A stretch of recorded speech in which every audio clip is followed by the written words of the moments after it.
Halo semuanya, selamat datang di Plot Station. Kali ini Mimin akan membahas alur cerita dari Call of Duty Modern Warfare 3. Setelah sebelumnya Mimin sudah membahas alur cerita dari Call of Duty Modern Warfare 2. Jika kalian belum menonton bagian sebelumnya, Mimin sertakan link videonya di deskripsi agar kalian lebih memahami lagi alur ceritanya. Tidak usah berlama-lama lagi, kita langsung ke Plot Station. Kisah dimulai pada tanggal 17 Agustus tahun 2016, masih di tengah terjadinya peperangan antara Rusia dan Amerika yang disebabkan oleh kesalahpahaman semenjak ditemukannya tubuh Joseph Allen di Zakhev International Airport. Delta Force pimpinan Sanman dikerahkan menuju Manhattan untuk memberikan bantuan pada pasukan batalion yang sedang diserang di sana. Sesuai dengan rencana, Delta Force kemudian menghancurkan jamming device yang terpasang di bagian atap bangunan New York Stock Exchange. Sebelum akhirnya dievakuasi pergi menuju New York Harbor untuk melanjutkan misi. Sesampainya di sana, Frost dan Sanman ditugaskan untuk mendampingi US Navy SEALs dalam mengambil alih guided missile submarine Rusia bernama Oscar II. Pada akhirnya, mereka berhasil membajak kapal selam tersebut dan menembakkan misilnya pada kapal-kapal Rusia yang ada di sekitarnya, membuat seluruh pasukan Rusia segera mundur meninggalkan area itu. Keduanya kemudian segera pergi menuju titik penjemputan menggunakan watercraft yang telah disediakan oleh US Navy SEALs. Di sisi lain, Sop yang mengalami luka parah di tubuhnya segera dibawa oleh Nikolai menuju sebuah markas di India Utara, tempat ia dirawat oleh seorang dokter. Namun, markas tersebut seketika menjadi kacau setelah pasukan kiriman Makarov datang melakukan penyerbuan. Untuk itu, salah satu anak buah kepercayaan Nikolai yang disebut sangat membenci Makarov pun diutus untuk membantu Price, Rusian loyalis, dan pasukan Task Force 141 dalam melindungi Sop dari serangan ultranasionalis. Dialah Yuri, karakter yang kita gunakan pada sudut pandang Task Force 141. Sayangnya, di tengah kekacauan, sang dokter mati tertembak, sehingga Yuri diminta untuk memberikan sedatif pada Sop, sebelum kemudian ikut bersama Price untuk menghabisi seluruh pasukan yang menghalang.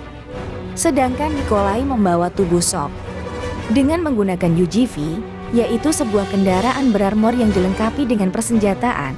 Pada akhirnya Yuri berhasil membersihkan area tersebut, membukakan yang lainnya sebuah jalan menuju helikopter untuk segera pergi dari sana. Namun, saat giliran Yuri berlari sekuat tenaga menuju helikopter tersebut, pasukan musuh menembak struktur di bawahnya, membuatnya seketika terperosot jatuh dari bukit dan terlempar ke sebuah sungai.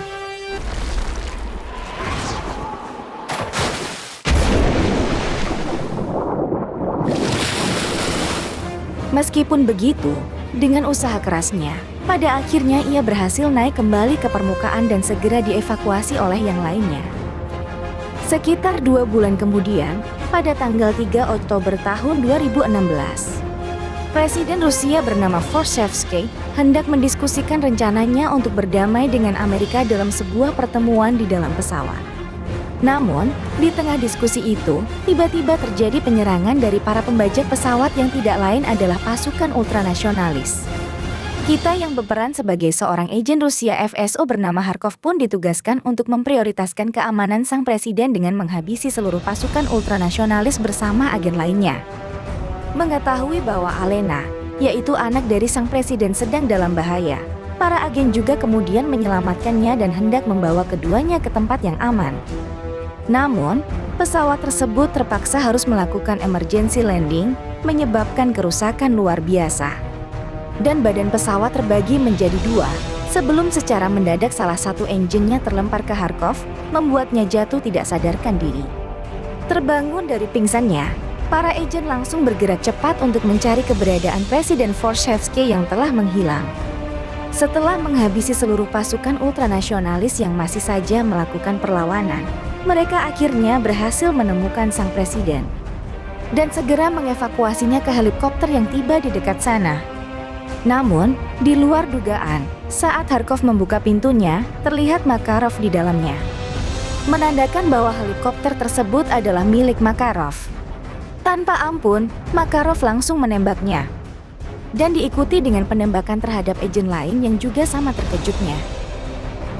Kharkov yang tidak berdaya hanya bisa menyaksikan penangkapan sang presiden oleh Makarov yang menginginkan kode peluncuran misil agar ia bisa meledakkan seluruh Eropa. Tentunya, sang presiden menolak keinginannya dan malah menghinanya.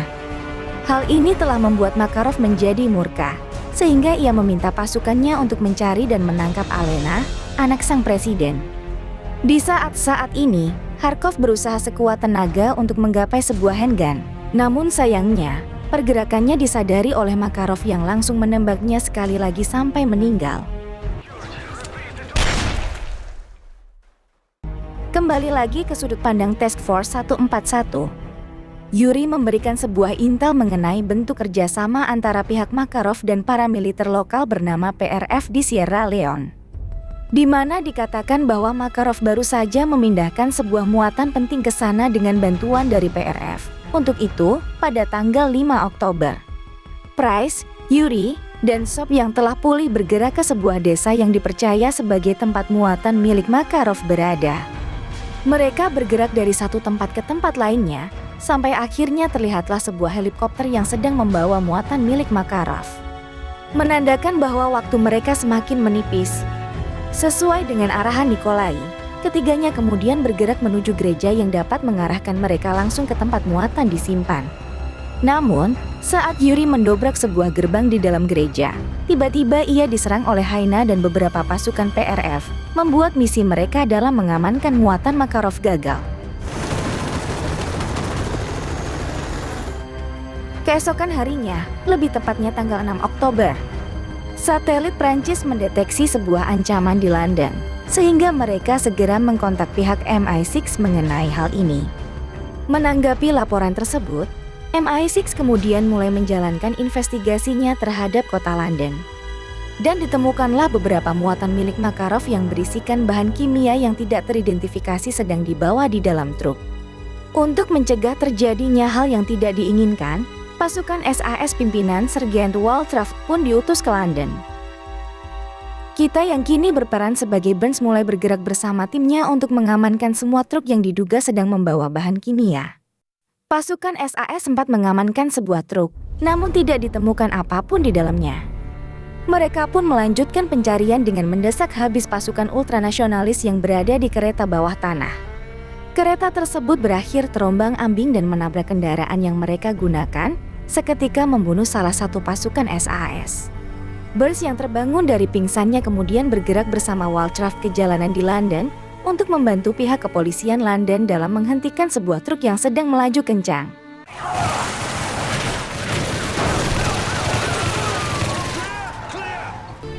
Pengendara truk yang bisa diasumsikan sebagai pasukan ultranasionalis kemudian pergi dan meledakkan truk tersebut, dan menyebabkan kematian bagi warga tidak bersalah, sekaligus menyebarkan bahan kimia yang ada di dalamnya ke seluruh permukaan kota London yang menyebabkan kekacauan luar biasa di sana. Rupanya, truk yang berhasil dihentikan oleh pasukan SAS dan pihak kepolisian London hanyalah sebuah umpan agar truk yang berisi bahan kimia berbahaya dapat diledakkan di tempat lain. Lebih parahnya lagi, hanya dalam hitungan detik, muncul laporan dari beberapa kota besar di Eropa yang juga mengalami serangan serupa, di mana bahan-bahan kimia dengan sengaja disebarkan di sana. Dari sinilah diketahui bahwa semua hal ini bukan sekedar aksi terorisme yang dilakukan oleh Makarov, melainkan pasukan Rusia juga terlibat di dalamnya.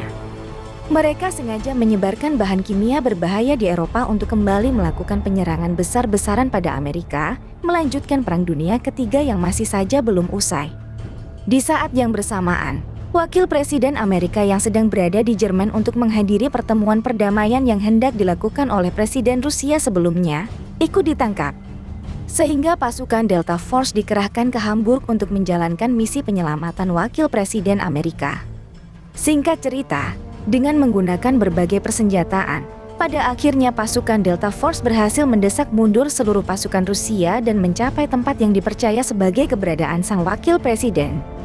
Namun, mereka tidak menemukannya di sana, sebelum kemudian terlihat jejak darah yang mengarah ke lantai atas. Melihat ini, Delta Force bergegas naik. Dan benar saja, pasukan Rusia sedang berada di salah satu ruangan dan hendak membunuh sang Wakil Presiden.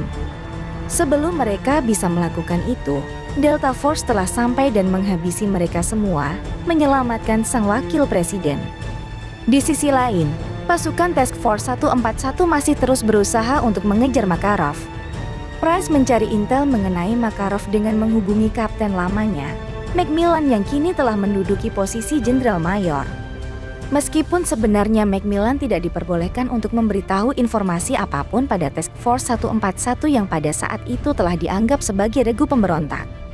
Pada akhirnya ia tetap memberikan informasi yang diinginkan oleh Price, dikarenakan kepercayaannya dan sebagai bentuk balas budi atas Price yang menyelamatkan nyawanya pada tahun 1996. Ia memberitahu Price mengenai seorang panglima perang Afrika bernama Wara Abe, yang dikatakan memiliki intel mengenai Makarov. Untuk itu, pada tanggal 8 Oktober tahun 2016, Price memimpin pasukannya menuju Somalia bersama dengan pasukan yang telah dipersiapkan oleh Nikolai. Misi tersebut berjalan dengan sangat lancar, di mana mereka berhasil mendesak mundur seluruh pasukan yang menghalang dan memojokkan Wara Abe di kantornya sendiri.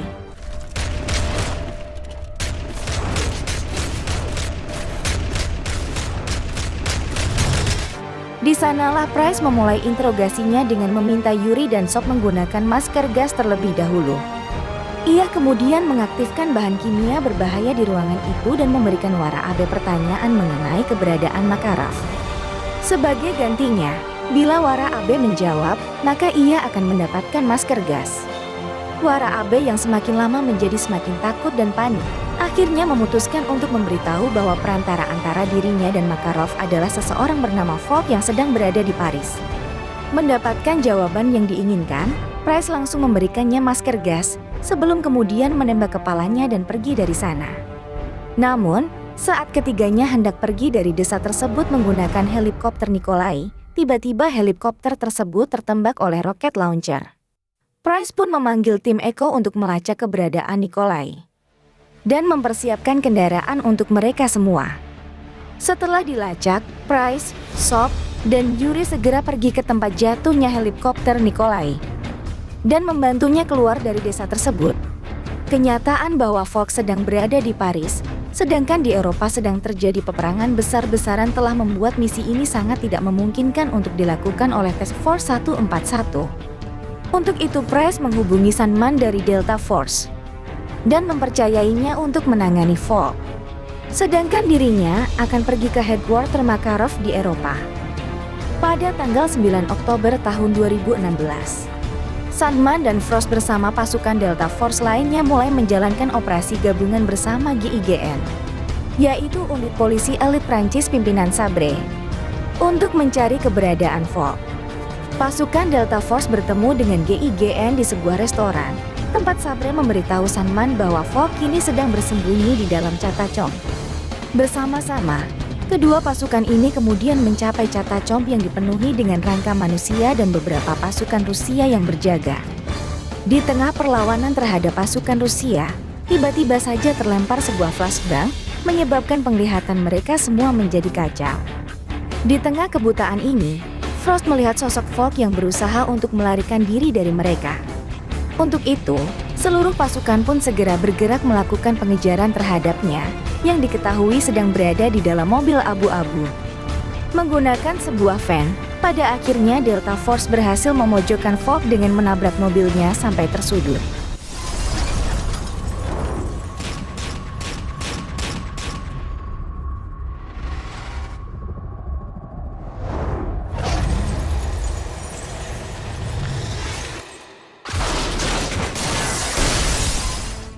Sandman menarik Falk keluar dari mobil dan hendak membawanya pergi. Namun, aircraft yang hendak menjemput mereka tiba-tiba terkena serangan roket dan terjatuh, memaksa pasukan Delta Force untuk membawa Falk sampai menuju ke titik penjemputan lainnya. Dengan bantuan udara AC-13-0, pasukan Delta Force dapat terus mempertahankan diri mereka dari satu tempat ke tempat lainnya. Sampai saat berada di Eiffel Tower, pasukan Rusia tampak datang dengan jumlah yang tak terhitung. Pada akhirnya seluruh pasukan Rusia berhasil dikalahkan dengan serangan peledakan di dekat sana, menyebabkan jatuhnya Eiffel Tower.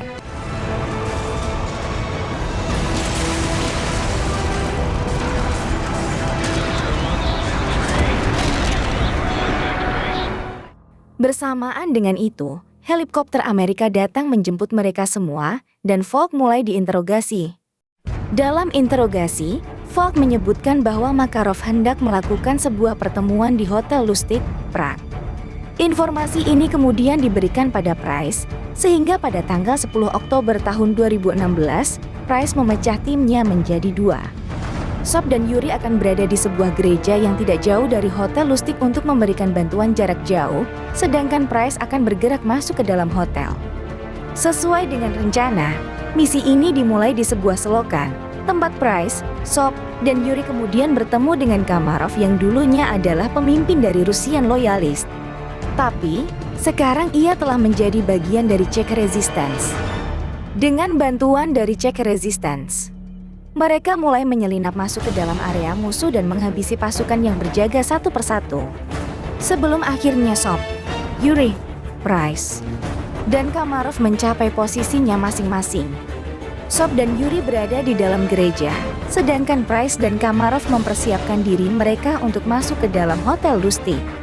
Keesokan harinya, pada tanggal 11 Oktober, mereka menunggu datangnya Makarov pada pertemuan itu. Beberapa saat kemudian, terlihatlah Makarov yang keluar dari mobilnya dan memasuki hotel tersebut. Di saat itulah Price dan Kamarov mulai menjalankan aksinya dalam menyelinap masuk ke dalam hotel. Namun, saat Price menghubungi Kamarov untuk bersiap, ia tidak mendapatkan jawaban sama sekali. Bagaimanapun juga, karena Makarov sudah berada di dalam, Price pun melakukan aksinya seorang diri dengan bantuan jarak jauh dari Yuri dan Soap. Di luar dugaan, rupanya Makarov telah mengetahui semua rencana mereka. Di dalam ruangan tempat Price berada, sebuah elevator terbuka, di mana di dalamnya terlihat Kamarov yang sedang diikat di sebuah kursi dan dipasangkan peledak. Hanya sesaat setelah itu, peledak yang terpasang langsung diledakkan, membuat semua rencana mereka menjadi kacau balau. Makarov juga kemudian menghubungi Yuri dan mengatakan bahwa Yuri sebaiknya tidak berada di sana. Sebelum akhirnya, sebuah peledak yang rupanya juga telah terpasang di gereja diledakkan. Sontak, Soap langsung mendorong Yuri keluar sebelum ia juga melompat keluar. Sayangnya, Soap yang terkena ledakan dan terjatuh bersama Yuri kemudian tertimpa reruntuhan, membuat jahitan luka di tubuhnya terbuka kembali dan ia mengalami pendarahan luar biasa. Dengan segera, Price langsung menghampiri dan menolong mereka berdua. Secara bergantian, Yuri dan Price terus membawa tubuh Soap sampai ke tempat yang aman, sambil melawan balik pasukan ultranasionalis yang tidak ada habis-habisnya. Sampai saat pasukan Czech Resistance datang membantu mereka, Price segera membawa Soap masuk ke dalam sebuah bangunan dan membaringkan tubuhnya di atas meja. Ia berusaha sekuat tenaga untuk menahan pendarahan yang terjadi pada tubuh Soap. Namun, usahanya sia-sia. Soap memberitahu Price bahwa Makarov mengenali Yuri sebelum akhirnya menghembuskan nafas terakhirnya. Di waktu yang sangat tidak tepat, pasukan musuh kembali menyerbu tempat itu, memaksa Price dan Yuri untuk segera pergi dari sana. Price meminta Yuri untuk membukakan pintu basement, dan setelah membuka pintu itu, dengan sangat marah, Price langsung memukulnya sampai jatuh dari tangga. Price menodongkan pistol pada Yuri dan bertanya bagaimana Makarov bisa mengenali Yuri. Disinilah semuanya terungkap melalui flashback. Yuri yang ternyata dulunya adalah tangan kanan Makarov. Di tahun 1996, saat Price dan Kapten Macmillan menjalankan misi pembunuhan Zakhaev di Pripyat, Yuri sedang berada di salah satu mobil di sana bersama dengan Makarov. Mereka sedang menunggu proses transaksi yang sedang dilakukan oleh Zakhaev. Namun, begitu tangan kiri Zakhaev tertembak oleh Price dari kejauhan, Zakhaev langsung diamankan masuk ke dalam mobil mereka. Dan Makarov membawanya ke tempat yang aman. Itulah yang menjelaskan kenapa Zakhaev masih bertahan hidup meskipun telah kehilangan tangan kirinya. Rupanya, ia diselamatkan oleh Makarov dan Yuri. Flashback kemudian dilanjutkan ke tahun 2011, masih di event Modern Warfare 1. Di sana, Yuri terlihat sedang bersama Makarov. Dengan santainya, Makarov memerintahkan anak buahnya untuk meledakkan nuklir yang berujung pada kematian 30.000 pasukan Amerika pimpinan Shepard. Disinilah terungkap bahwa orang yang bertanggung jawab atas meledaknya nuklir adalah Makarov, bukan Al-Assad. Lompat ke tahun 2016, pada event Modern Warfare 2, Yuri juga sedang bersama Makarov yang hendak melakukan pembunuhan brutal terhadap orang-orang tidak bersalah di Zakhaev International Airport. Disinilah Yuri mengalami konflik dengan Makarov, di mana ia tidak ingin membunuh orang-orang tidak bersalah dan berencana untuk membocorkan rencana Makarov pada pihak berwajib. Sayangnya, rencana tersebut gagal dan berakibat fatal pada dirinya. Makarov yang mengetahui bahwa Yuri adalah seorang pengkhianat langsung menembaknya di tempat parkir bandara, membuat Yuri jatuh tidak berdaya dalam kondisinya yang semakin memburuk. Saat Makarov menjalankan aksi pembunuhannya di sana, Yuri masih berusaha sekuat tenaga untuk bangkit dan mencapai lobi bandara. Berusaha untuk menembak Makarov dari kejauhan. Sayangnya, tubuhnya telah mengalami pendarahan luar biasa, membuatnya seketika jatuh tidak sadarkan diri. Tidak lama setelah itu, tenaga medis datang dan merawatnya. Di sanalah rasa benci yang kuat muncul di dalam diri Yuri terhadap Makarov, yang kemudian menjadikan motifnya hingga saat ini untuk membunuh Makarov. Kembali lagi ke masa kini. Setelah menceritakan semua hal itu, Yuri mengatakan bahwa ia adalah seorang prajurit Rusia, bukan seorang pembunuh yang rela mengambil nyawa orang-orang tidak bersalah. Mendengar itu, Price memutuskan untuk mempercayainya dan melanjutkan misi mereka. Di malam hari pada tanggal 12 Oktober, berkat informasi yang diberikan oleh Macmillan, Price dan Yuri menyusup masuk ke dalam benteng milik Makarov yang berlokasi di Prague. Sesuai dengan rencana, mereka memasang C4 di beberapa titik untuk membantu pelarian mereka nantinya. Di dalam benteng tersebut, keduanya kemudian menguping percakapan antara Makarov dan anak buahnya, Alexei. Diketahuilah bahwa Presiden Rusia kini sedang diinterogasi mengenai kode peluncuran misil, sedangkan anak buah Makarov dikerahkan menuju Berlin untuk menangkap anaknya, Alena. Namun, hanya sesaat setelah itu, salah seorang pasukan ultranasionalis datang memberikan peringatan pada yang lainnya bahwa ada beberapa di antara mereka yang telah mati, menandakan bahwa ada penyusup di sana. Hal ini memaksa Price dan Yuri untuk segera kabur dari benteng sekuat tenaga dengan meledakkan C4 yang telah dipasang sebelumnya. Dengan mencuri sebuah jeep, mereka pun kabur dari benteng dan berakhir terjatuh dari bukit, namun selamat berkat parasut yang telah dipersiapkan.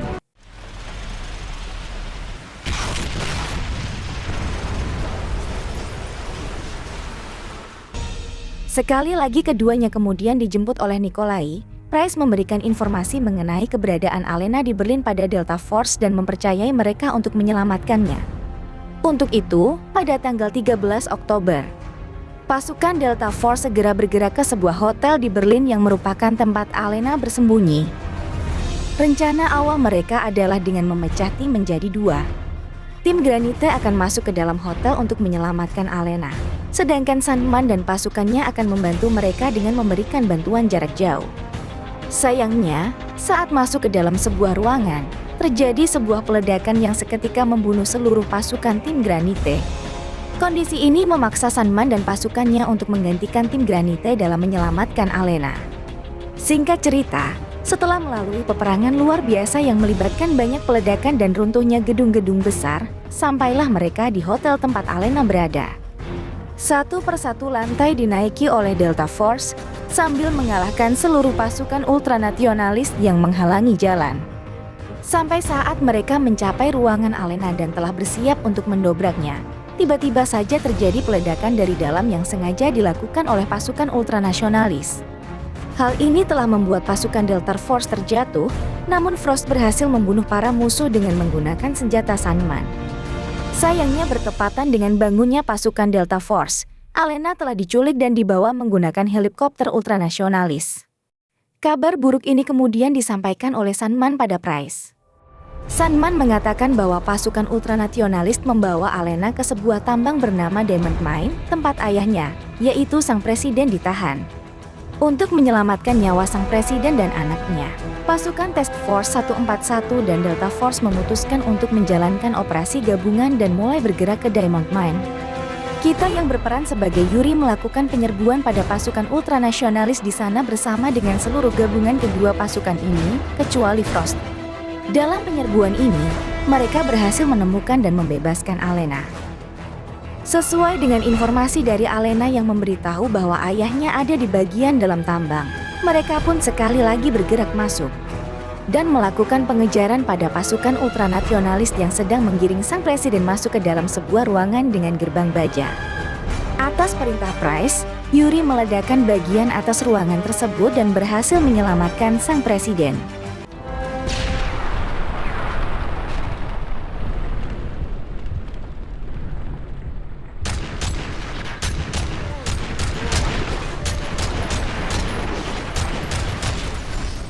Namun, saat hendak keluar dari tempat itu menggunakan Black Hawk dan Little Bird helikopter yang sudah disiapkan, tiba-tiba saja pasukan ultranasionalis melancarkan penyerangan secara besar-besaran pada mereka semua.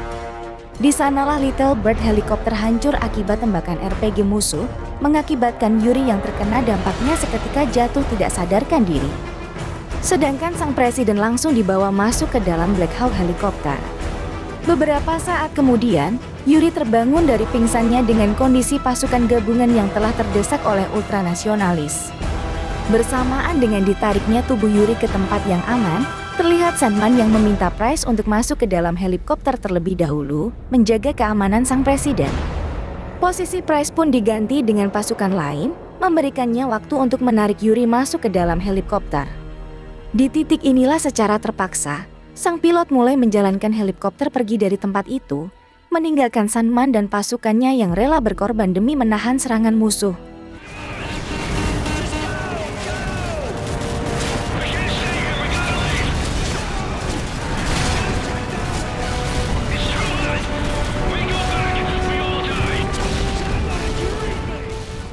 Price sangat marah melihat hancurnya seisi tambang yang seketika membunuh Sandman dan pasukannya, namun tidak bisa berbuat apa-apa.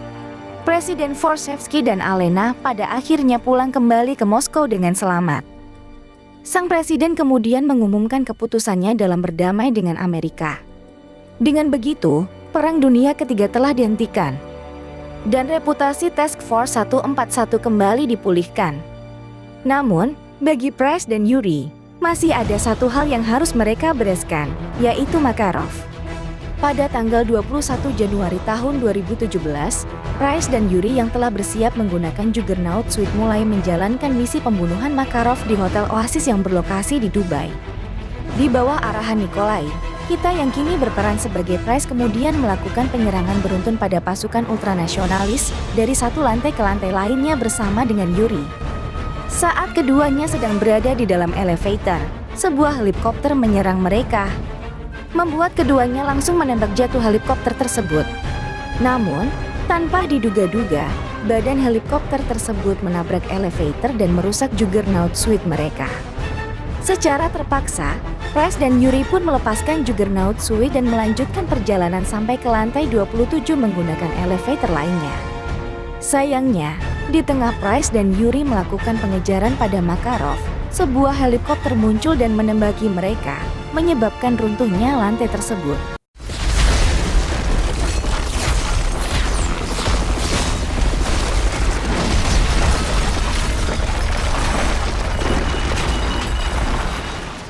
Kehancuran ini membuat Price kehilangan senjatanya, sedangkan dirinya berhasil bertahan. Meskipun begitu, tubuh Yuri tertancap benda tajam, membuatnya tidak bisa bergerak sama sekali. Yuri meminta Price untuk tidak usah mengkhawatirkannya dan pergi mengejar Makarov. Terpaksa, Price pun melakukan pengejaran terhadap Makarov dan berhasil membajak helikopternya.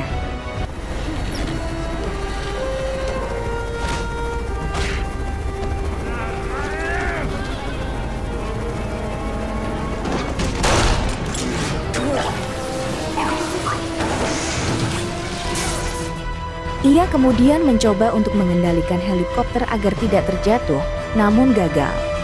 Helikopter tersebut berakhir terjatuh di sebuah atap kaca bangunan yang seketika menjadi retak. Price terbangun di sana, menyadari keberadaan Makarov yang sedang terluka dan berusaha untuk keluar dari helikopter. Keduanya kini berusaha sekuat tenaga untuk mengambil Desert Eagle yang terletak di dekat sana.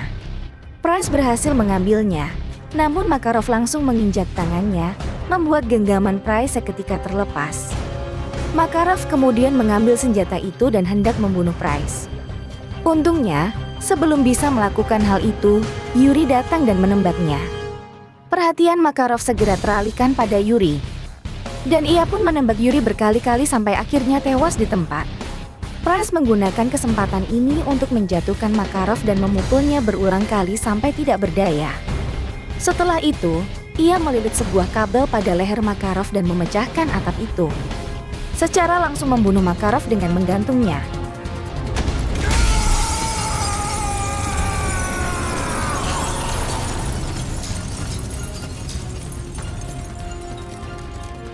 Price yang selamat kemudian merokok sambil menikmati pemandangan Makarov yang mati tergantung.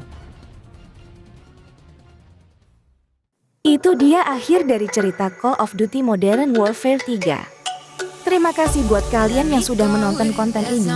Semoga kalian suka dan terhibur. Jika kalian suka dengan konten ini, jangan lupa komen di bawah, like, share, dan subscribe. Biar tidak ketinggalan konten-konten dari kami. Yang pastinya Mimin akan update video-video lainnya. Mimin pamit dulu, sampai jumpa di konten-konten selanjutnya. We've been here once before. So many words unspoken. You took my heart, it's already broken. You don't have to wait. I can take the pain. I will surrender. Let me go on a new adventure.